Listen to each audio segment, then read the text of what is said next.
Okay, and welcome back to this part of the tutorial where we're going to create the incline face extruded boss here. But before we do that, I want to create that on a plane, and to get an incline plane or an additional reference to the main three planes that I have here, alright, I need to create an additional plane. So up here in your feature ribbon bar, you'll see references, reference geometry, and we can create planes, axes, coordinate systems, and much more. So what we want is a plane here, and I want it to basically pivot off this face or this edge here, but from this face here. Okay, so they're my two references that I'm going to use to create this plane off it. So I'm going to select this edge, hold down the control key and select this face and start the plane tool. Now by default it automatically goes to perpendicular. I don't know why, but we don't want it perpendicular. That would have been too easy. What we want is an inclined plane. So down here on my second reference, alright, it's coincidence to that edge and it's at an angle to that plane. So I'm going to click on the angle button here. I'm going to change it to 45 degrees, press enter, and it went the correct way. So as long as you can see that the plane is going the correct way, if it happens to go the other way like so, alright, you're going to have to flip it and vice versa. Alright, we could, if we needed to, pattern this plane if we wanted it to go off on a set number of instances and so many millimeters apart. There we can pattern it, and that's what this here is, but we don't need to pattern it. I don't need a third reference because up the top here you can see again I've got a green indicator up here to say, and it's saying fully defined. Alright, so with that edge and face, that's enough information for a plane to be created there. If I'd only created went for this point, I would need another point as well as this plane for it to be generated from. Okay, but that's all I need for this, so I'm going to click the green tick and accept that. So by default the plane has now come up and it is now visible. So if I deselect in the graphics area, you can see this plane. So it's not like these main planes where they're not visible.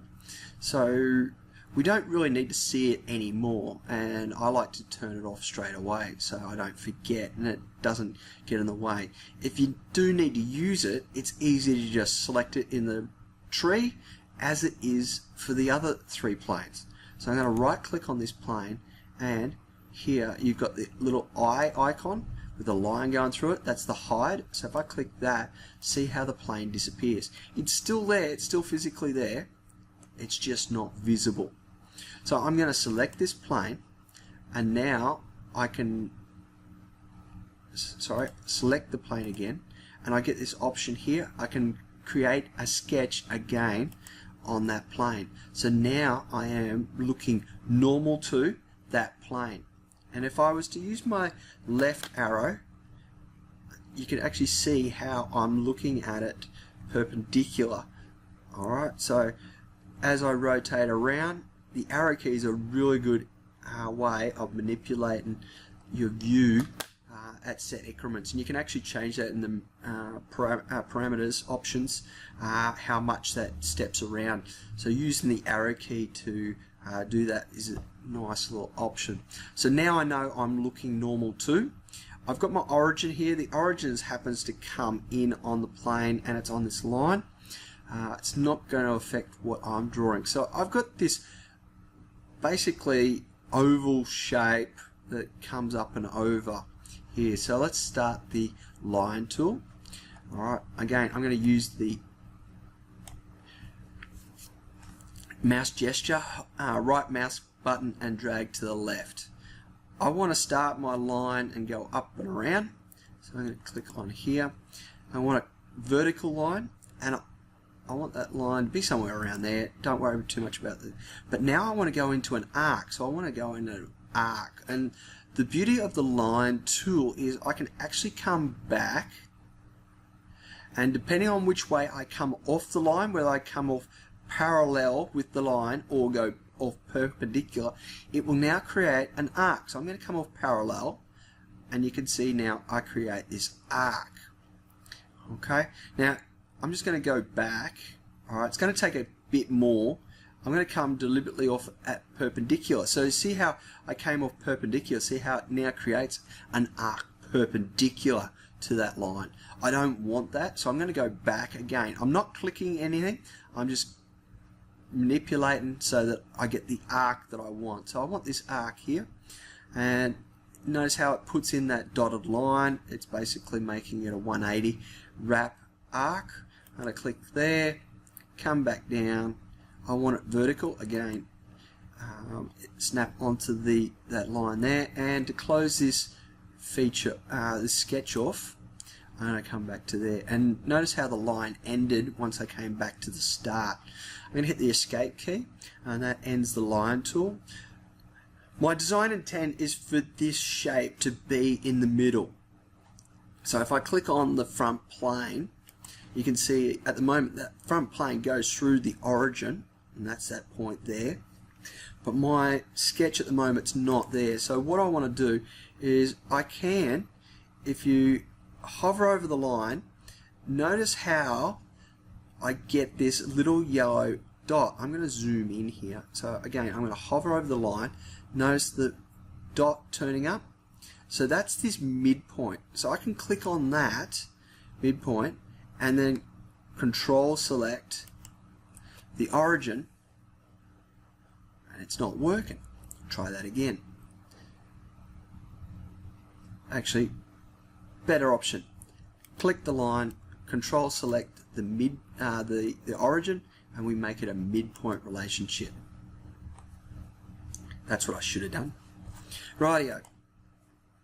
So that's got my now design intent happy there. So my front plane now is running through the middle of my sketch, and that midpoint relationship is going to maintain that symmetry for me. So this arc up here, alright, now it does say it is 22, so I'm going to put in 22. Now I'm not a fan of dimensioning this way. Now from a design, from a manufacturing perspective, I would rather the actual width. So I'm going to put this width here in. Alright, now the fact that this dimension here is already put in, that means this dimension over here, is that still there? Yep, it's still there. It's just gone grey on me. That dimension there has gone grey, so it's now being driven.